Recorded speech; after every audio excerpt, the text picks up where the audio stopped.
그렇군. 나는 겨울이 오기 얼마 전에도 라주미인한테 일자리를 알아보러 가려고 했었지. 가정교사 자리가 아니면 다른 일자리라도 얻을 수 있나 해서. 그러나 지금 그 친구가 어떻게 나까지 도울 수가 있단 말인가. 설사 가정교사 자리가 나타나고 또 수업을 하러 간다면 그가 그 마지막 일 카페이카까지도 나누어 주어 구두도 사고 옷도 고칠 수 있다고 하자. 그러나 그 다음은 몇 푼 안 남은 돈으로 대체 무얼 할 수 있단 말인가. 지금 내게 필요한 것이 정말 그런 따위일까? 아니다.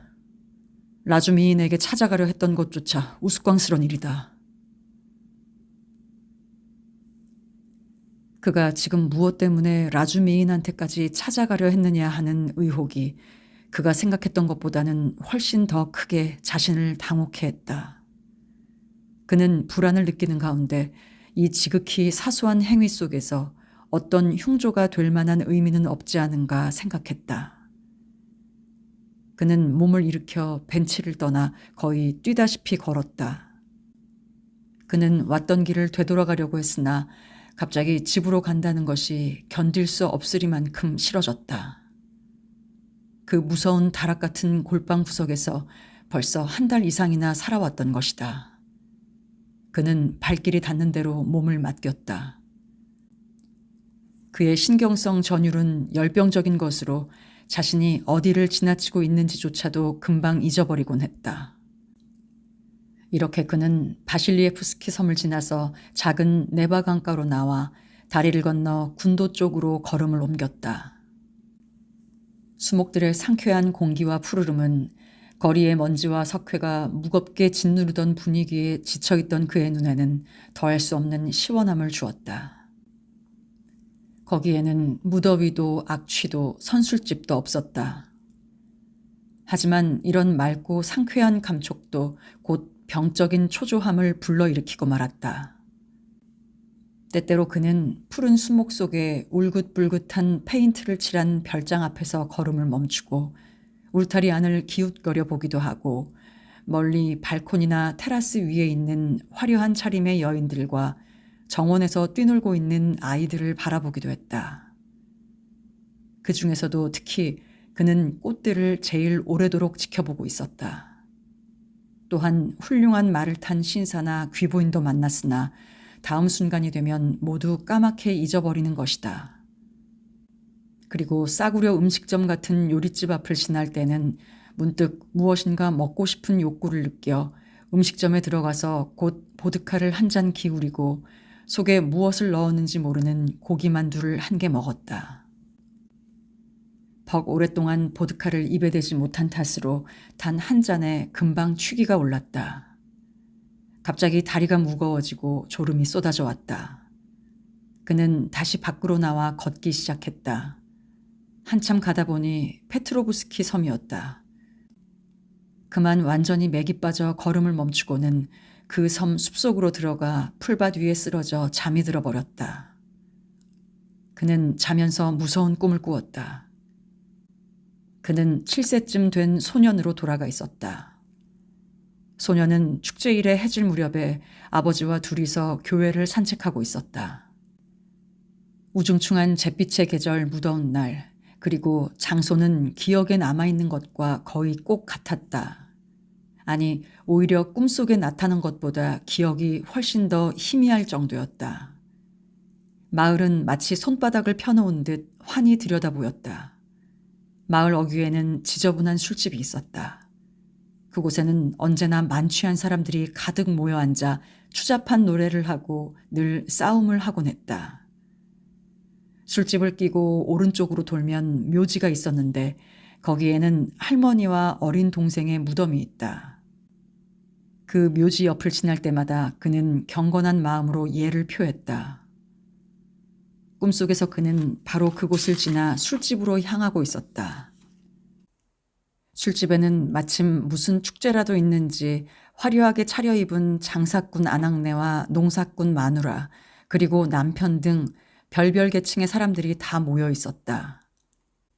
그들은 모두들 취해서 노래를 부르고 있었다.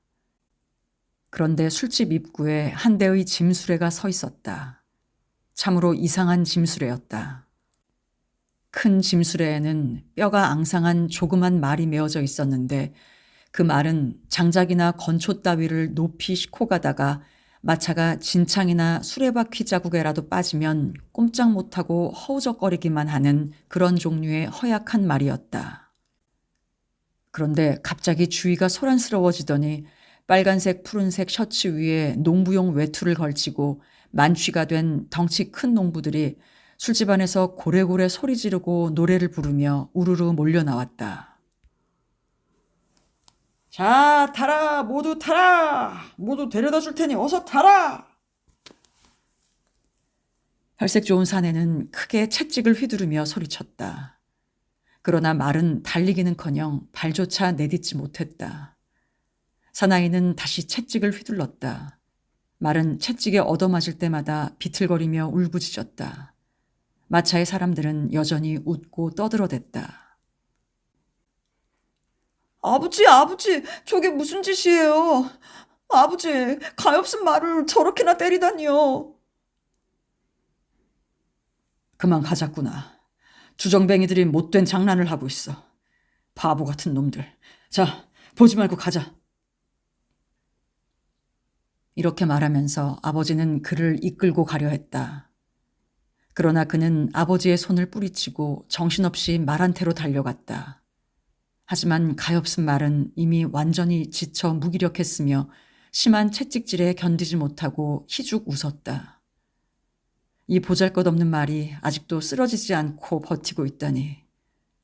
군중 속에서 또 두 사람의 젊은이가 말을 때리려고 양쪽에서 채찍을 들고 뛰어들었다. 죽을 때까지 때려! 때려! 마음껏 때려! 마차 위에서 사람들이 외쳤다. 구경꾼들이 혀를 차며 못마땅해 했지만 사나이들은 아랑곳하지 않았다. 그러다 갑자기 와 하는 웃음소리가 터져 나왔다. 채찍질을 견디다 못해 말이 뒷발질을 시작한 것이었다. 못마땅해 하던 구경꾼마저 그 광경에 그만 웃음을 터뜨렸다. 콧등을 때려! 눈두덩을! 눈을 후려쳐라! 마차 위의 사람들이 젊은이들에게 소리쳤다. 자, 모두들 노래를 불러라! 누군가가 마차 위에서 고함을 질렀다. 그러자 마차에 탄 무리가 노래를 부르기 시작했다. 추잡한 노래가 울려 퍼지고 북이 둥둥 울리고 사이사이 휘파람 소리까지 끼어들고 뚱보 여자는 호두를 깨며 웃고 있었다.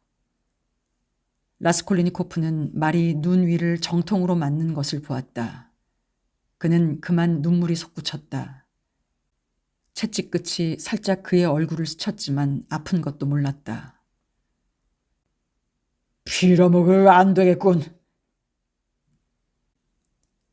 쓰러질 듯 하면서도 여전히 뒷발질을 하는 말에 분통이 터지는지 목이 굵은 사나이가 채찍을 던지며 마차에서 내려왔다. 그는 마차 밑에서 굵은 멍에채를 꺼냈다. 때려 죽을 셈인가? 구경꾼들이 수군거렸다. 그러나 사나이는 전혀 상관 않고 멍에채를 힘껏 내리쳤다. 순간 쿵 하는 소리가 묵직하게 들려왔다. 사나이는 다시 한번 멍에채를 높이 치켜들었다. 그리곤 다시 힘껏 내리쳤다. 그러자 그때까지 버티고 섰던 말이 그 자리에서 푹 고꾸라졌다. 그러나 얼른 일어서서는 마차를 끌려고 필사의 힘을 다해 버둥거렸다. 그러는 사이에도 채찍과 멍에채가 사정없이 내리쳤다. 꽤 질긴데? 사나이는 손등으로 이마의 땀을 훔치며 중얼거렸다. 차라리 도끼로 찍어버려! 구경꾼들 중 누군가 소리쳤다. 그러나 사나이는 멍에채를 내던지곤 마차 밑에서 쇠로 만든 지렛대를 꺼냈다. 사나이는 말 옆에 서서는 무쇠 지렛대로 말 잔등을 마구 후려치기 시작했다. 비쩍 마른 말은 코끝을 축 늘어뜨리고 괴로운 듯이 단말마적인 숨을 몰아쉬더니 이윽고 죽어버리고 말았다. 그리고는 피투성이가 된 말의 눈과 입에 수없이 입을 맞추었다. 그는 당장이라도 사나이에게 달려들고 싶었다. 이제 그만 가자. 아버지가 그를 끌어당겼다. 저 사람들이 불쌍한 말을 죽였어요. 그는 울면서 말했다. 아버지는 두 팔로 그를 꼭 끌어안았다. 그런데 너무 세게 끌어안는 바람에 그는 숨이 막혔다. 아버지를 밀어내고자 했으나 아버지는 더욱 세게 안을 뿐이었다. 그는 숨이 막혀 버둥거렸다. 그 바람에 잠에서 깨어났다. 그는 온몸이 땀에 흠뻑 젖어 눈을 떴다. 온 머리카락이 땀에 젖어 있고 아직도 숨이 가빴다. 그는 공포에 질린 듯 떨며 벌떡 몸을 일으켰다. 다행히도 꿈이었구나. 그는 전신이 부스러지는 것만 같았다. 마음속은 어수선하고 음산했다. 그는 무릎에 팔꿈치를 세우고는 두 손으로 머리를 받쳤다. 정말로 나는 도끼를 휘둘러 사람의 머리통을 쪼갤 셈이었나? 두개골을 박살낼 작정이었나? 끈적끈적하고 뜨끈한 빗속을 미끄러지며 자물쇠를 부수고 훔쳐낼 생각인가? 그리고 후들후들 떨면서 전신이 피투성이가 된 채 도끼를 감추고 몸을 숨길 작정인가? 정말 그런 짓을 할 수 있을까? 그는 이렇게 중얼거리면서 몸을 떨었다. 아니, 난 할 수 없다. 차마 할 수 없어. 설령 내 모든 계획에 아무런 의혹이나 차질이 없다고 하더라도 결행할 수 없어. 그러면서 대체 무엇 때문에 여태까지 나는... 그는 일어나서 의아하고 놀란 듯이 사방을 둘러보았다. 자기가 어찌하여 이런 곳에 왔는지 의심스러웠다. 이윽고 그는 티다리 쪽으로 발길을 옮기기 시작했다. 그 얼굴은 창백하고 두 눈은 불타고 육신은 축 늘어졌다. 그런데 그는 문득 호흡이 편해진 것 같은 기분이 들었다. 이제까지 오랫동안 자기를 압박하고 있던 두렵고 무거운 짐을 이제는 깨끗이 벗어버린 것 같은 가벼움과 평온이 찾아왔다. 신이여, 저의 갈 길을 인도해 주소서. 나는 이 저주스런 망상을 떨어버리겠나이다. 하고 기도했다. 다리를 건너면서 그는 조용하고 안온한 마음으로 네바강을 내려다보고 또 선명하고 붉은 태양이 내려앉는 것을 바라보았다. 몸이 쇠잔했음에도 불구하고 그 어떤 피로도 느끼지 않았다. 흡사 심장에서 한 달 동안이나 골맞던 종기가 일시에 터진 것 같은 느낌이었다. 자유, 자유. 지금이야말로 그는 그러한 마력에서, 미로에서, 사탄의 유혹에서 해방된 기분이었다. 그가 센나야 광장을 지나갈 때는 어느덧 9시경이나 되어 있었다. 목재상이며 목판이며 좌판 판자에다 장사를 벌여놓고 있던 노점 장사꾼들은 각기 가게를 닫고 물건을 챙기기도 하며 손님들과 마찬가지로 집으로 돌아갈 때였다. 라스콜리니코프는 방향이나 목적의식도 없이 거리로 나올 때면 어느 곳보다도 이 일대와 이 부근의 뒷골목을 헤매는 것을 즐겼다. 여기서는 그의 남루한 옷차림을 어떤 사람이라도 거만스런 시선으로 흘끔흘끔 훑어보지 않았고 누구에게도 거리낄 것 없이 아무런 옷차림이라도 상관없이 거닐 수 있기 때문이다. K골목 한 모퉁이에 노점상 부부가 목판 2개를 나란히 놓고 시리며 노끈이며 옥양목, 머리수건 따위에 자파를 버려놓고 있었다. 그들도 역시 돌아갈 준비를 하고 그때 그 점포에 한 여자가 막 들어왔다.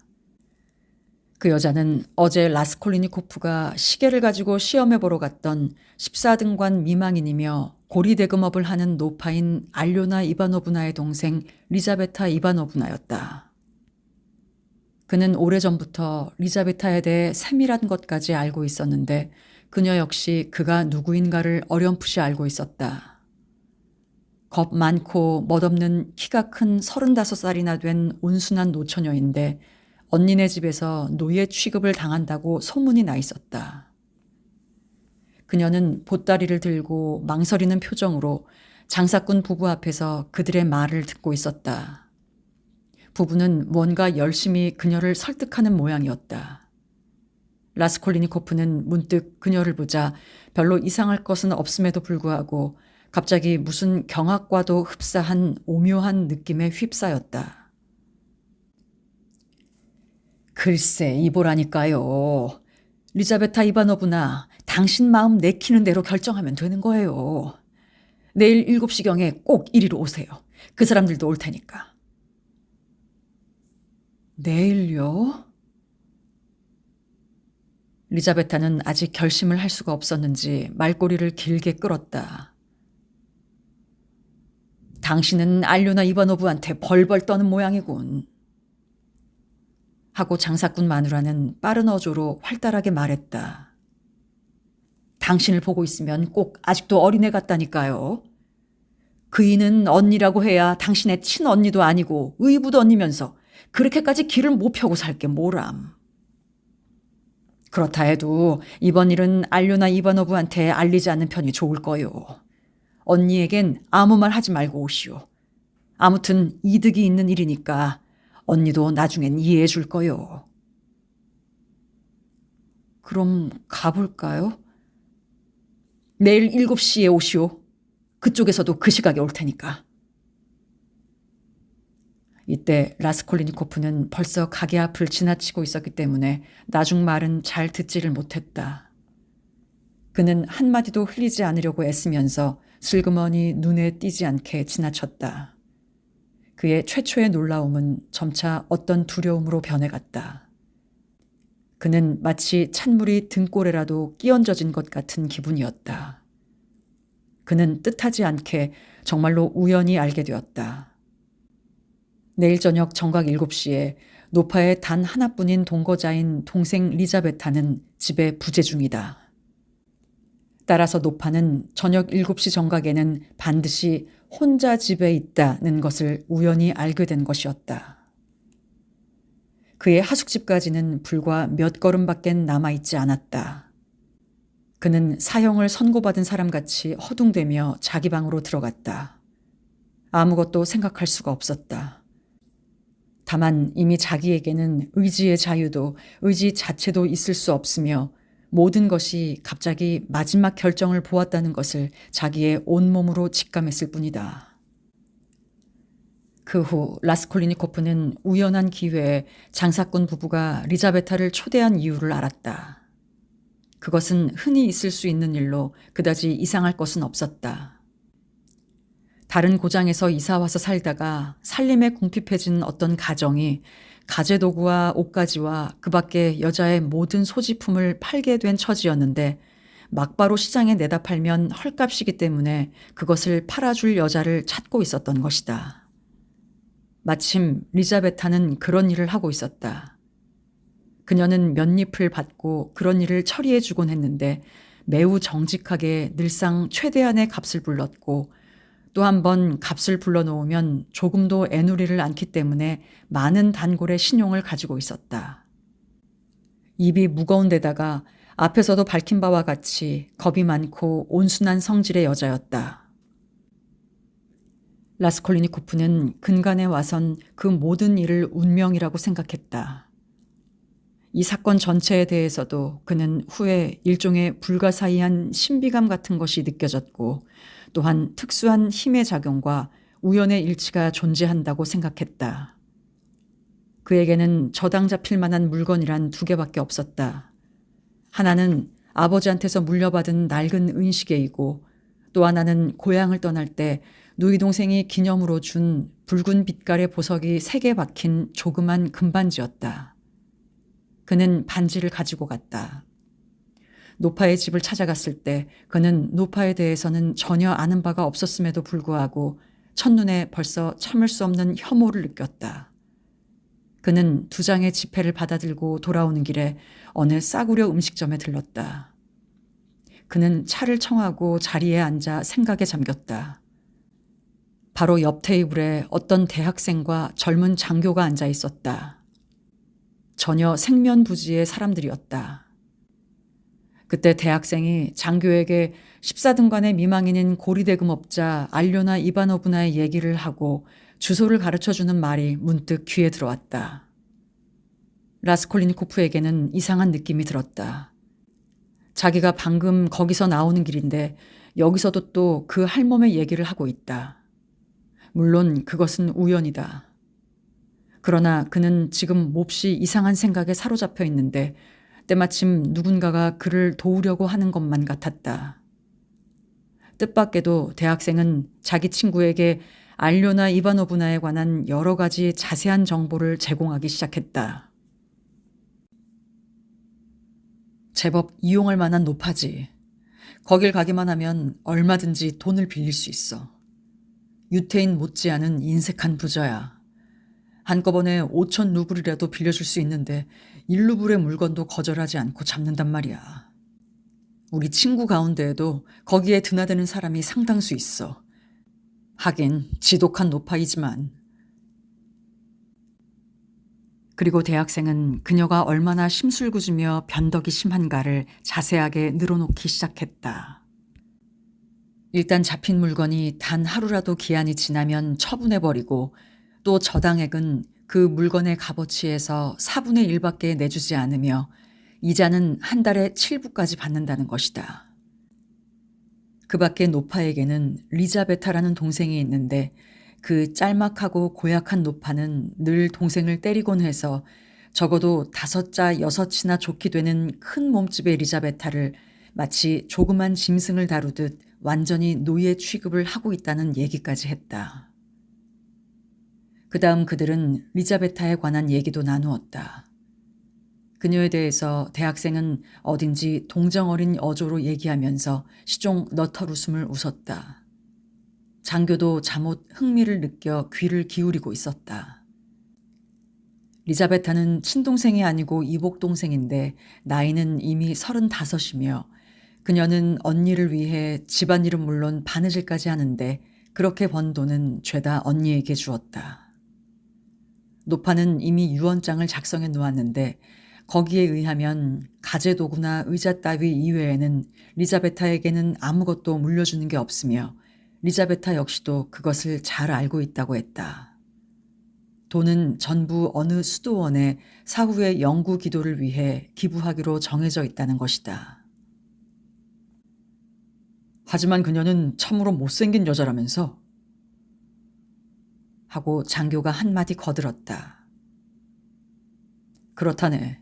살결이 거무죽죽하고 꼭 가장무도회의 병정 같은 피부야. 그러나 이보게 그 여자는 무척 선량해 보이는 표정과 눈을 가지고 있다네. 아름답다고도 할 수 있지. 그 증거로는 많은 사람이 그녀를 좋아한단 말이야. 차분하고 얌전하고 온순하고 남에게 거역할 줄 모르고 언제나 네 하고 순종하는 여자지. 게다가 생글생글 웃을 때 그 웃음이 참 좋아. 하하, 그럼 자네 마음에도 들었나 본데? 하고 장교는 웃으며 응수했다. 그래서 나는 자네한테 한 가지 진지한 문제를 제기하겠는데 지금 내가 한 말은 물론 농담이야. 이보게, 한편에는 무지하고 아무데도 쓸모없는 심술궂고 병든 노파가 있어. 아무에게도 가치가 없는, 오히려 모든 사람에게 해만 끼치는, 자기 자신 역시 무엇 때문에 살고 있는지를 모르는, 더구나 내일이라도 죽어버릴지 모르는 노파가 있다 이 말이야. 알아듣겠어? 내 말 알아듣겠느냐 말이야. 알겠어. 자, 그 다음은 재정적인 뒷받침이 없으므로 헛되이 좌절해야 하는 젊은 사람들이 있어. 그것도 도처에 수없이 있단 말이야. 수도원에 기부하기로 한 그 노파의 돈 정도면 100가지, 1000가지의 훌륭한 사업이나 계획을 성취할 수 있고 다시 재기시킬 수도 있어. 그것으로 수백 수천의 생명이 올바른 길로 나갈 수도 있지 않겠나. 빈곤, 부패, 파멸, 타락, 성병 환자 수용소 등에서 많은 가족이 구원을 받을 수 있을 거야. 그것까지도 모두 그 돈이면 할 수가 있단 말이야. 노파를 죽여서 그 돈을 빼앗는다. 단 그 돈을 이용한 전 인류의 봉사, 공동의 사업에 기여한다는 조건부야. 어떻게 생각하나? 하나의 사소한 범죄가 수천의 좋은 일로 보상받을 수 있다는 것이. 단 하나의 불필요한 생명에 의해 다른 수천의 생명이 타락과 부패 속에서 구원될 수 있다면, 하나의 죽음이 100의 생명으로 바뀌어진다면 이건 간단한 계산이 아닌가. 저 무지하고 간악한 폐병쟁이 노파의 목숨이 사회 일반의 저울에 달아본들 눈꼽만치도 가치가 있겠나? 이는 바퀴벌레의 목숨과 별로 다를 것이 무언가. 아니, 그만한 가치조차도 없어. 왜냐하면 그 노파는 유해한 존재니까. 그 노파는 타인의 생명을 갉아먹는 존벌레야. 요전에는 리자베타의 손가락을 물어뜯었다는데 하마터면 잘라질 뻔했다나. 물론 그런 존재는 살아있을 가치가 없지. 하고 장교는 말했다. 그러나 생명이란 자연의 법칙이 아닌가. 요즘의 인간은 자연을 수정하고 그 방향까지 제시하려 들잖나. 그렇지 않고서야 한 사람의 위대한 인물도 나올 수가 없어. 사람은 흔히 의문이 양심 따위를 찾지만. 그렇다면 어떤가? 자네는 스스로 노파를 죽일 수 있다고 생각하나? 물론 그럴 순 없을 거야. 나는 그저 정의를 위해서 말하고 있을 뿐이야. 그건 내가 상관할 일이 아니야. 그러나 내 생각으로는 자네가 스스로 결행하지 않는 한 정의고 뭐고 따질 것 없어. 자, 가서 한 게임 더 하세. 라스콜리니코프는 극도의 흥분에 마음을 졸이고 있었다. 물론 이것들은 그 형식이나 제호가 다르긴 하지만 그도 여러 번 들어본 일이 있는 지극히 평범하고 흔한 청년들의 이론에 불과했다. 그러나 그 자신의 머릿속에도 똑같은 생각이 떠오른 이때 왜 하필이면 그런 얘기를 듣게 된 것일까? 또한 그가 방금 노파에게 다녀온 후로 이와 같은 생각을 품고 나온 바로 이럴 때 하필이면 여기서 그 노파의 얘기를 듣게 된 것일까? 마치 거기에 일종의 숙명, 일종의 계시가 깃들어 있는 것만 같았다. 샌나야 광장에서 돌아오자 그는 소파에 몸을 던진 채 거의 1시간 동안이나 꼼짝을 하지 않았다. 밖은 어두워졌다. 그의 방에는 초도 없을 뿐만 아니라 그런 생각조차 하지 못하고 있었다. 그는 다른 때와는 달리 꿈도 꾸지 않고 오랫동안 깊은 잠에 빠졌다. 다음날 아침 10시에 그의 방으로 들어온 하녀가 그를 흔들어 깨웠다. 왜 잠만 자고 있어요? 증오에 찬 눈으로 그를 흘겨보면서 나스타샤는 소리쳤다. 그는 일어나 앉긴 했으나 한마디 말도 없이 방바닥만 내려다보고 있었다. 나스타샤는 그대로 서서 딱한 듯이 그를 보고 있다가 나가버렸다.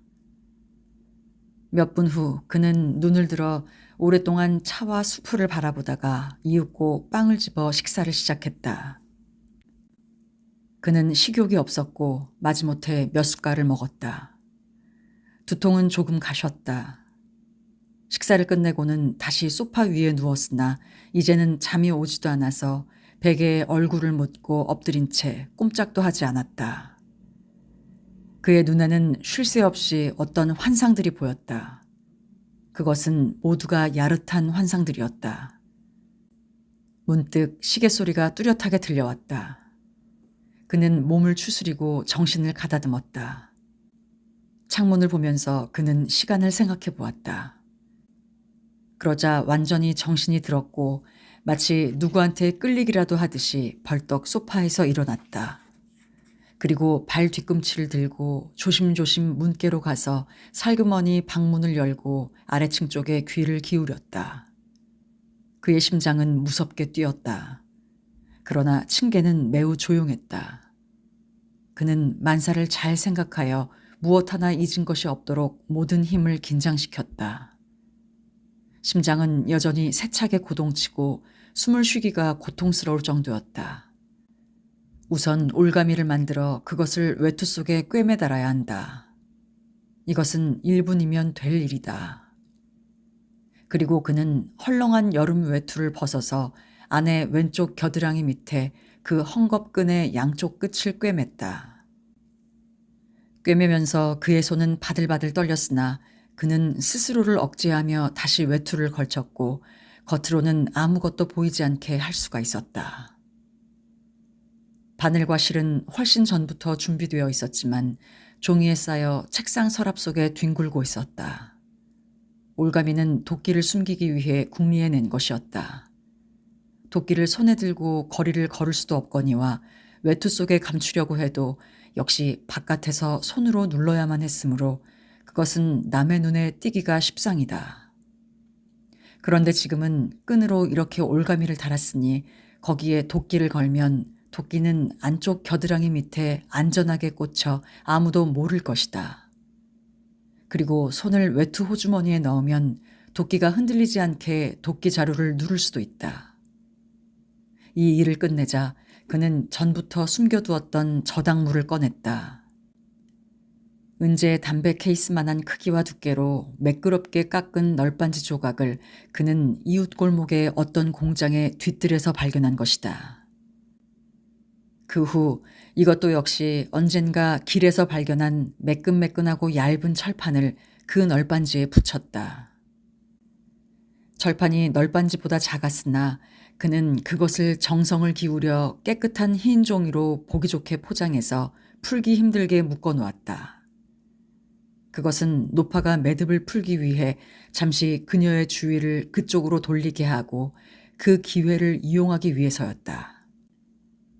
철판 조각은 노파가 처음 한순간만이라도 저당물이 나무라는 것을 알아차리지 못하도록 무게를 주기 위함이었다. 이러한 모든 것을 때가 올 때까지 소파 밑에 숨겨놓았던 것이다. 다음은 가장 중요한 일. 부엌에서 도끼를 훔쳐내는 일이 아직 남아 있었다. 도끼가 아니면 안 된다는 것은 훨씬 전부터 결정되어 있었다. 그러므로 때가 오면 살그머니 부엌으로 들어가 도끼를 가지고 나왔다가 모든 게 끝났을 때 다시 부엌에 갖다 두면 될 일이다. 그러나 전혀 걱정이 없는 것도 아니었다.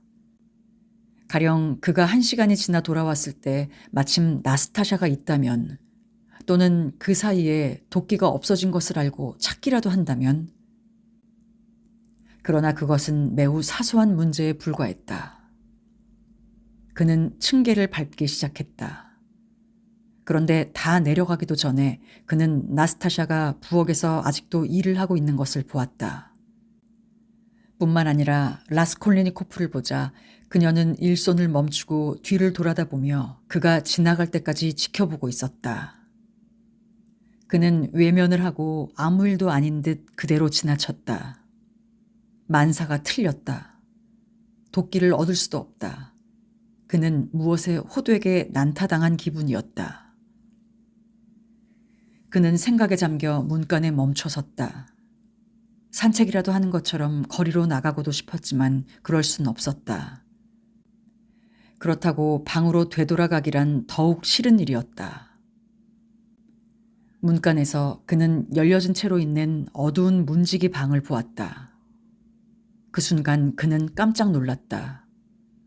2걸음쯤 떨어진 문지기 방 의자 밑에 무엇인가 번쩍이는 것이 눈에 띄었다. 그는 주위를 둘러보았다. 아무도 없다. 살금살금 발소리를 죽여 문지기 방으로 다가가서 나직이 문지기를 불러보았다. 정말 없군. 그러나 문이 열려져 있는 걸 보니 어딘가 이 뜰 안에 있는 모양이군. 그는 얼른 들어갔다. 그것은 도끼였다. 두 개의 장작개비 사이에 뒹굴고 있는 도끼를 걸상 밑에서 꺼내어 밖으로 나가기 전에 그것을 외투의 올가미에 끼우고는 양손을 호주머니에 넣고 그곳을 나왔다. 아무도 본 사람은 없었다. 그는 어떤 의심을 불러일으키지 않도록 서두르지 않고 천천히 거리로 나갔다. 통행인도 별반 없었다. 문득 가게 안을 들여다보았다. 거기에 벽시계가 7시 10분을 가리키고 있었다. 서둘러야 한다. 길을 우회해서 반대쪽으로부터 그 집에 접근해야 한다. 처음에 이 계획이 떠올랐을 때는 이 순간에 겁이 날 것이라고 여겼었는데 지금은 그다지 두렵지 않았다. 순식간에 목적지가 가까워졌다. 벌써 그 집이다. 다행히도 출입문은 무사히 통과했다. 때마침 커다란 건초를 실은 마차가 출입문 앞에 세워져 있어서 그가 안으로 들어가는 것을 잘 가려주었다. 아무도 본 사람이나 그를 만난 사람은 없었다. 그는 벌써 계단 앞에 와 있었다.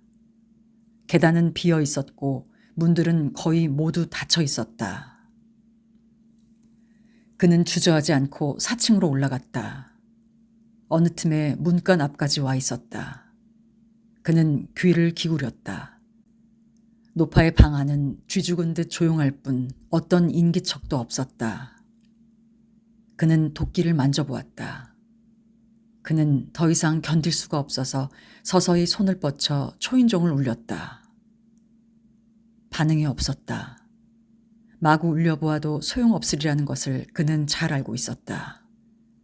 물론 지금 노파는 집에 있지만 의심 때문에 안에서 숨을 죽이고 살피고 있을 게 분명했다.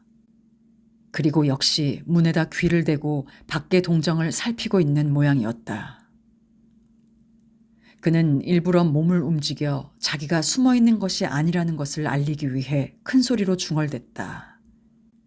이윽고 3번째 초인종을 눌렀을 때 방문의 빗장이 빠지는 소리가 났다.